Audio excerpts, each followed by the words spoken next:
So now, in this video, we're just going to look at a demonstration of the NAND gate. Pretty straightforward. I drew out illustrations so I could add it to the website. You wouldn't have to watch a video to get this. But yeah, we have an LED. It won't turn on until all switches are on. So we only have two right there. We got that one.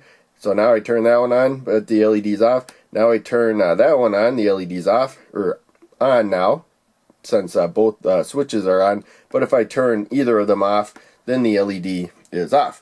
We have a truth table over here that shows that if you're talking about switches and LEDs. So switch is off, LED is off. Just one switch off, LED off. The other one off, the LED off. Both switches have to be on for the LED to be on.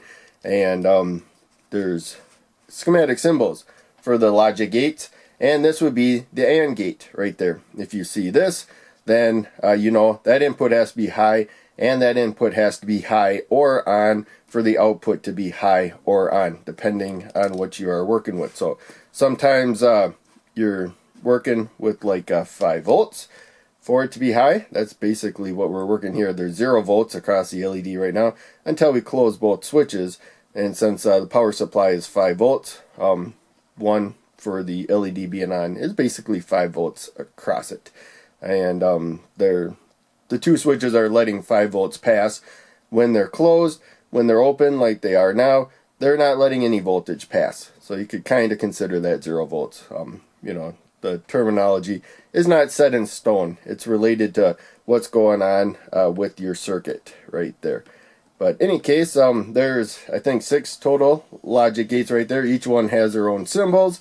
And the AND is this symbol here. If there's a little dot, that means it's a NAND gate. So it's not an AND gate. This, you know, would look the same, but we'd have 1, 1, 1, 0. So an AND is the opposite of AND. That one's going to be more common because you can combine them to make any other logic gate. You can take a couple of them and make an AND gate, but you cannot take any amount of AND gates and make a NAND gate.